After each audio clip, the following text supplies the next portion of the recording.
Rosario Quiroz Villarreal, Director on TNTP's Policy and Advocacy Team. At TNTP, we recognize the transformational power of centering the student experience and voice. We've witnessed it shift the game in the research for our 2018 report, The Opportunity Myth, where students helped us understand what real, tangible changes school systems can make to provide more students with school experiences that are meaningful, honor their aspirations, and give them a chance to meet their goals. We are committed to continuing to uplift, honor, and make space for student voice. In that spirit, I am so excited for tonight's conversation, the first of a three-part series where students are taking over TNTP's Passing the Mic platform to share their vision for what's presently needed to ensure they are equipped by their education for economic mobility. We have partnered with Our Turn, a nonprofit organization with over 5,000 student members, mobilizing, organizing, and leading to ensure student voices are heard. This three-part series will be facilitated by Tamara Morgan, a senior high school student in Atlanta, Georgia, and executive fellow for Our Turn. She'll lead through conversations with fellow students that will provide insight on what students are currently thinking and get district and school leaders to clear action steps to make space for student voice. Tamara, thank you for your leadership. I'm looking forward to learning from you and your peers. With that, I'll pass it to you. Thank you so much, Rosario, and hello, everybody. It is so great to have everybody here. My name is Tamara Morgan, and I am 18 years old and also an executive fellow with Our Turn from Atlanta, Georgia. And I'll be facilitating a three-part set of conversations in partnership with TNTP so that district leaders are clear about the priorities and needs of students. It's honestly no question that student voices need to be elevated and heard. It's so easy for adults that claim that the children are our future, but we never get a chance to talk about what we need for our futures. In these conversations, we'll talk about our current moment in education, how Our Turn crafted a student agenda with input from the students during a global pandemic and what we asked for, and how education systems can move forward in ways that uplift and support student voices. Two guests will be joining our conversation today. And with all of that being said, let's get to know these inspiring and amazing students we have here on the call today. Ila-Rose and Jonah, can you please provide a brief introduction about yourselves? Hi, everyone. My name is Ila-Rose. I am a sophomore in high school, and I'm just really excited to be here today. I think it is our duty to showcase our talents here and really just explain to you how we feel about these topics. Jonah? Hi, you guys. My name is Jonah. I'm a 16-year-old junior here in Atlanta, Georgia, and I am so excited to be here and talk about all of these important things that need to be said. Just to piggyback off of what Isla said, it's so important that as students that we showcase our talents and we talk about these important issues because they're so needed in today's society. And I'm just so excited to have this conversation and really just dive into these topics. It's going to be a great time, and I'm excited. I'm so glad that you guys are here. You guys are blowing my mind already. So with all of that being said, let's just jump into our first question. What are some things that you're passionate about? Okay, Isla, do you want me to go first? Yeah, Jonah, take it away. Okay, perfect. So I can go on about years and years and years and days about this question. I feel like I'm passionate about so many things, but let's start because we're on a podcast. I have a podcast as well, and it's called The Scholar Social, and it's with me and four of my other friends that are also high schoolers in Atlanta, Georgia. And it's basically a podcast that just talks about relevant topics and from a teen perspective, because like Tamara mentioned, I feel like oftentimes teens don't have that voice that needs to be heard. And I think that it's so imperative that we talk about those things. So that's what my podcast does. We take topics that are trending. We take topics such as colorism, racism, and we talk about them from a teen perspective. So that's one of my passions. Another one of my passions is fashion and styling and all things fashion, honestly. It really speaks to me as a person. I love putting amazing pieces together and just expressing yourself through clothing and making yourself feel good, because who does not like to look good in a good outfit? Okay. So fashion is one of my deepest passions. And just to end it off, just speaking in general. I love speaking to audiences. I love speaking and just really moving people with my words. I feel like words are such a powerful thing in this world. And if you can move people with them, then do it. So those are my passions. Yes, Jonah. Yes. So for me, I go to the School of the Arts and I go there for theater. I'm very, very passionate about that. I love getting up on stage and just showcasing who I am and just taking on whatever character that I have to and just bring the best show to the audience as possible. But I also really enjoy writing and activism and using our voice to bring change to the things that are necessary. Like Jonah, I love fashion. I think we can use that to express ourselves, and it's really a powerful statement. You know, your clothes are who you are. What colors you wear showcase who you are, and I just think that's really important. And lastly, I love traveling, really just seeing new things, eating new foods, meeting new people. And so I definitely love to travel to a lot of new places. You guys are so amazing. Like, I'm sure the audience thinks you're amazing as well. Like, I know they do. So with all of that being said, let's just jump into our first topic, the current moment. Classrooms are supposed to spark young and creative minds, yet we don't get a lot of accurate history teaching. And textbooks have a way of sugarcoating the truth. And you don't always come to prepare us to excel in such a fast and changing world.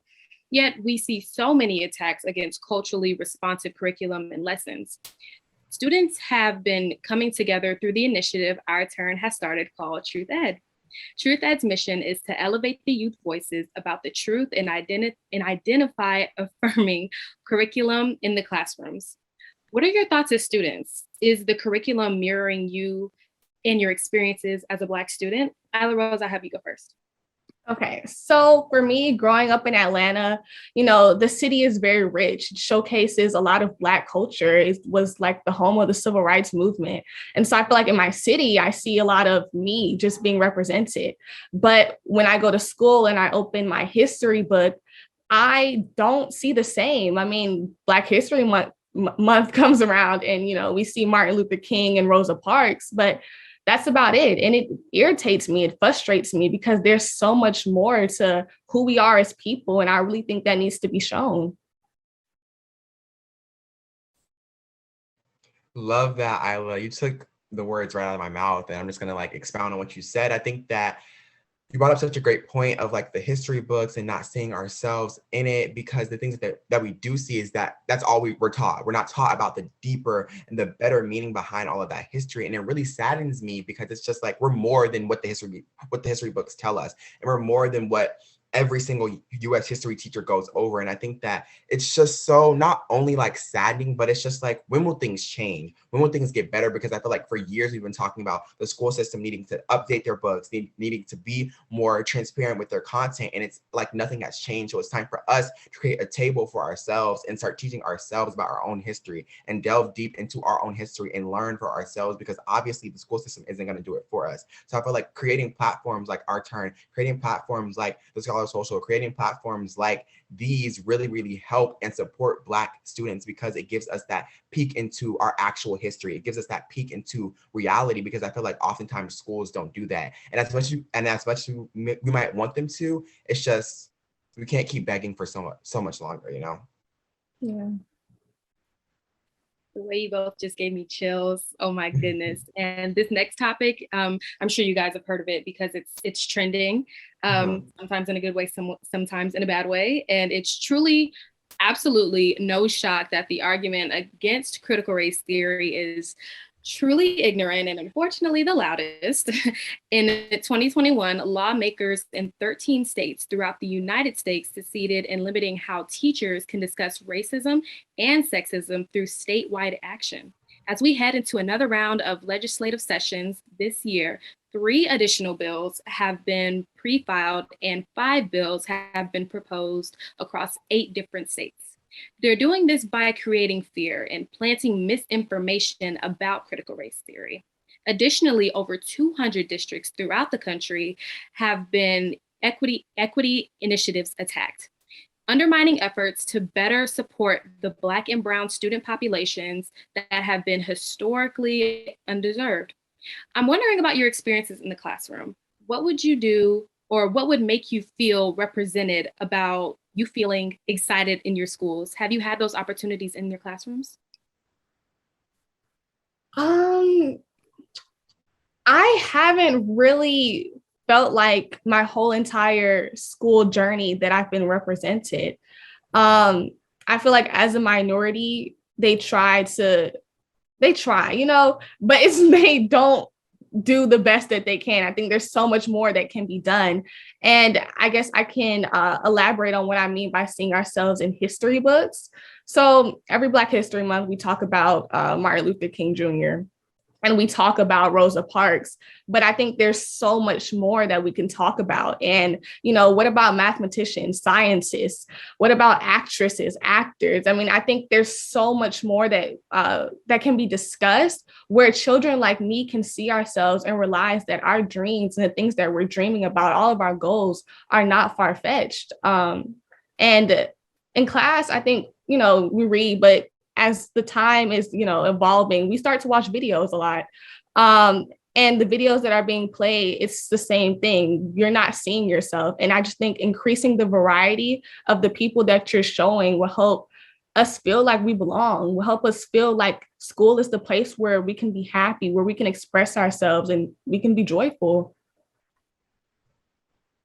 Yes, Isla. Once again, with the gems, I can listen to you talk about anything all day long. And I just want to, once again, piggyback off what you said. I think that, like she said, I've never really felt represented in my school, but I don't think that it's by surprise, it's by intention. I think that the school system doesn't ever try hard enough to have Black students represented.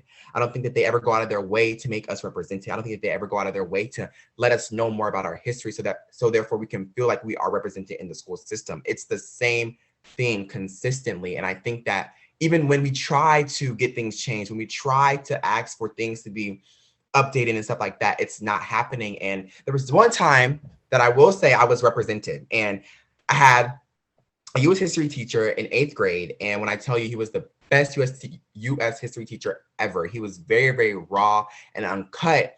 And I remember I was so heartbroken when I heard that he had gotten fired. And I was like, why did he get fired? He was so good. He taught us everything that we needed to know. He really taught us about Black history. He really delved deep. And then they said he wasn't sticking to the curriculum. And that's when I knew that the school system didn't care. They didn't care about what we wanted to learn. They cared about what they wanted to put out. They cared about what they wanted us to hear. It's like they don't ever want us to get the truth because they want to shield it. And it's like, for what? And I just think that we have such a far way to come when it comes to the school system and us getting represented, because every single time that we try, it's an issue. And even with the critical race theory thing, I feel like it's one thing to take away the teaching of it, but it's another to misinform us. Like, don't take away something that's so crucial and then feed us misinformation, because then that just reverses everything. And I just think that it's so heartbreaking, and hopefully it changes soon. Yeah. Jonah, I feel you 100% on your story. I had an amazing 8th grade history teacher as well. Like, I feel like a part of my learning was so crucial to the fact that he kept it so real in the classroom. And the fact that he got fired leads me to a crazy point. With us being students, in such a broken school system, we need many things to thrive in such a diverse world. Just as we're not getting represented in curriculum, we see that certain voices are often excluded when it comes to making decisions in education, including the funding. So let's talk about the money that our schools are getting right now. Because of the impact of the pandemic, the federal government took to action to support states, ensuring they had funds to maintain public efforts. The last round of funding, the American Rescue Plan, provided $122 billion for public schools throughout the country. This is the largest single investment the federal government has ever made in the educational system. So my question to the both of you are, what are some things that you and your peers are witnessing that you guys need in the classroom? Okay, so I guess I'll start for this one. So I go to an art school, and as Isla, it does too. I feel like it's so cool how we go to an art schools. That's such a cute thing. But I want to start with saying more like interaction in the classroom. I feel like the classroom is a very, very dead space sometimes. Kids are dreading going to class, and it's like for so many different reasons, but I think that that could definitely change if we just had more interaction in the classroom, if we had more interactive curriculum, if we got up in our seats, if we did these different things to expound our brains and use this curriculum to its full capacity. I feel like adding those type of things to the curriculum, and that might not even take funding, that might not even take money, it might just take people sitting down and genuinely criticizing the curriculum and changing it. But when it comes to money, I think that just really updating everything, like getting us new textbooks with new information that is actually feeding us what we need to be heard in today's society, because society changes every single second. Like there is no 1 second that society is the same. So I feel like us just getting new textbooks and us just getting new equipment to really help our education would really be the best for me, honestly. Yeah. So I think that teachers have to be able to evolve the way students are evolving. I think it's the duty of the teachers to look at what's trending, look at what kids like, what they love, what they're interested in, what's currently being talked about, and use that to your advantage. I think sometimes teachers are so focused on teaching the curriculum that they lose sight of the fact that they were once kids, that they were once in school, and that they wanted the teacher to touch them the way we are begging them to like touch us. And that part alone just irritates me. And so I think whether it's taking something about cancel culture and just tying that to the Salem witch trials, or just whatever you're doing, taking something that's trending or taking something that a lot of people are talking about and using that to your advantage, to your benefit, is something that's so crucial. And then funding, making schools better in general. Like I feel like I'm walking in a jail sometimes, and I think my textbook should like have a cover on it. Like I'll open the textbook and there's no cover on it. Where's the funding going? I mean, the floor should have a little shine, something. And I just think it's uninviting, and that's part of the reason. So hopefully with all the funding that we're getting, we can see that it's actually going somewhere. And can I piggyback off what Ila said really quickly? Okay, perfect. I think that what you just said was so impactful, because it really, really brings like attention to just the presence of things sometimes. Like the simplicity of making things look appealing could really, really change the mindset of kids in general. Like coming into a school and the floors being shined, the walls being clean and stuff like that, it could really change the whole perception of school. Because I feel like oftentimes students just don't like coming to school because of the appeal of it, the way that it looks sometimes, the food that we're being fed sometimes. It's just like the simplest things that need to be fixed are not being fixed when they're so easy to be fixed, And I just think that it's really, really critical for the education system to think about these things when they're getting all this funding, where it needs to be going and stuff like that. I just had to add that little snippet in there, but yeah. Of course, the both of you have such amazing points. And of course, you guys being public high school students, I'm sure you guys see these problems every day. So I can hear the passion in your voices and everything like that. So, and also with that, now for states to receive the full amounts that they need from the government, they were required to share how they brought in meaningful stakeholder engagement to inform their plan. Some plans were returned to states when they were not evident in stakeholder engagement had been a part of the process. Districts were also required to have meaningful stakeholder input and provide that evidence to their state departments of education. We're all students here. The three of us are students and important stakeholders in our schools. I'm wondering, has your school or your district reached out to you to get your very own personal opinion on where funding should go? And what should school districts do when they ensure that hearing from the students as they decide where their funding should go?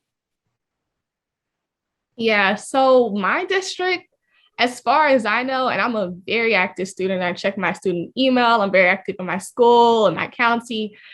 And no one's ever reached out to me about, where funding should go, where anything should go. I mean, nobody's ever reached out to me. And if anything, I feel like I was always reaching out to them to try to see where our funding can go, or try to tell them what could be better, give feedback and something so that they know the student opinion.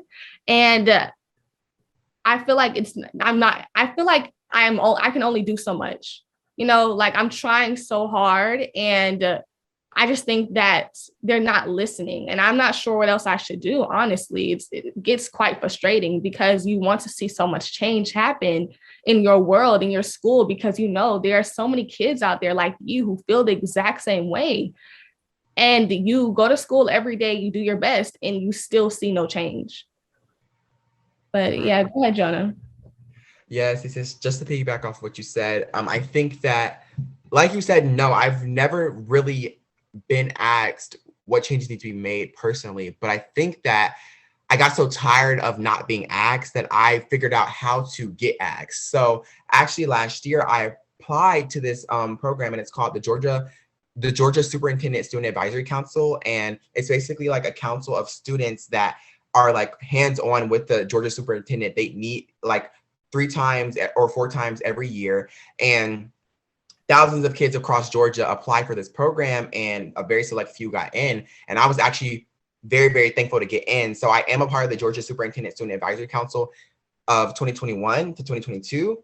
So with that being said, I've made those spaces for me to get asked those questions. So recently we had a meeting, and I have been very vocal about the funding and where this is going. And I'm making sure that my voice is being heard, and I'm vouching for where this funding needs to be going, because at this point, it's like, when are we going to be heard? When are we going to finally be taken seriously so that our actions can start reflecting what we've been saying? And I think that it's just so crazy to see so many kids be so hungry for change, because for so long we've been told no. For so long we've been fed these broken promises. And I remember there's actually this question that this kid asked. He asked the Georgia superintendent in the meeting, he said, where is the funding going? Like, just flat out, he was like, where's the funding going?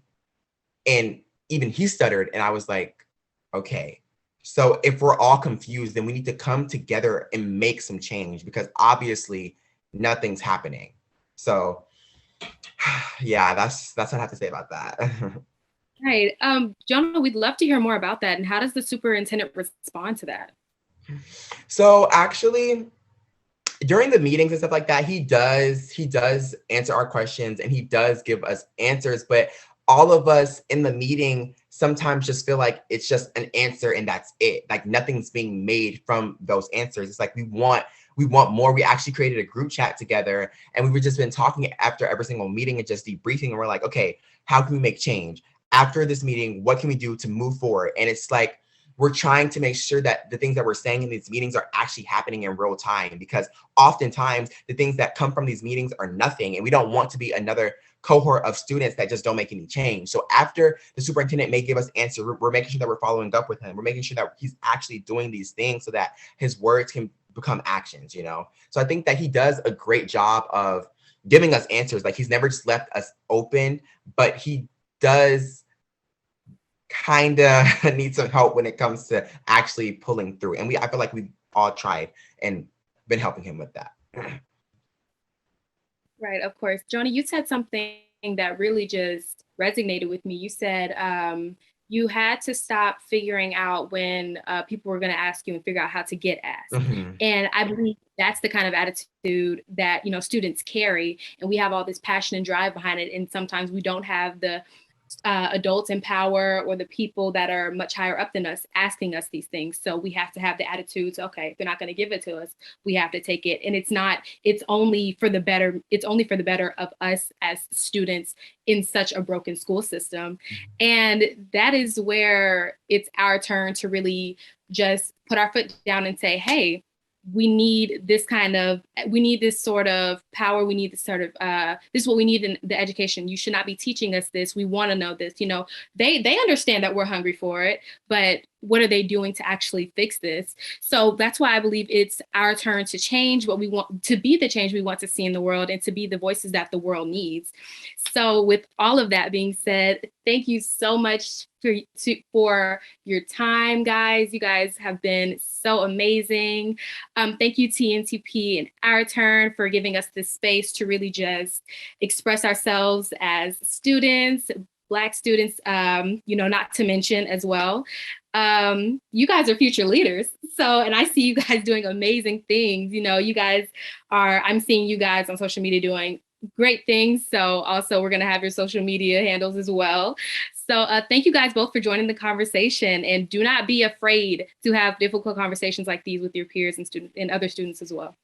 And I just want to say, yes. Go ahead, Jonah. Oh, I'm sorry. You can go first if you want. Okay. Well, I was going to say thank you so much for having us. It was a pleasure talking to you and sharing my opinions, because sometimes I think we need these outlets to share how we feel so people can understand and just reach a lot of people. But go ahead, Jonah. Okay, I was gonna say thank you so much, Tamara, for choosing me for this great opportunity, and thank you to Our Turn as well. I just feel like it's so imperative that we have these platforms, because not only do we have voices, but so many other teens have voices, and it does not matter if we have these voices if they're not impacting other people in our communities. And I feel like that's exactly what this podcast is doing in Our Turn in general. They're impacting several of teens in the Atlanta area and across the entire world, actually. And it just makes me so happy to see that people are going out of their way to give teens voices. People are going out of their way to make a change in their community. People are going out of their way to actually hear what we have to say sometimes, because that's all we need is just a listening ear. So I just want to say thank you so much for having me. Thank you so much, Our Turn. I cannot thank y'all enough. It was an amazing podcast. Of course. And also your podcast, along with the others on the scholarships, on the Scholar Social, is riveting. I love it. I listen to every episode. There's not one episode where I don't sit down and listen. Ila-Rose at the Times is once again amazing. Have your own publication. It's like, and like you said, we all have student voices, along with my podcast as well, Protect the Peace, giving other students who don't know where to put their voices and giving them a voice for them as well, So you guys are amazing. And thank you so much, Our Turn and TNTP, for this space. Thank you guys. Yeah. Thank you for joining us for Passing the Mic. We encourage you to keep the conversation going and for you to share your stories with us on social media using the hashtag #PassingTheMic_TNTP. We look forward to connecting with you during our next conversation. Until then, stay safe.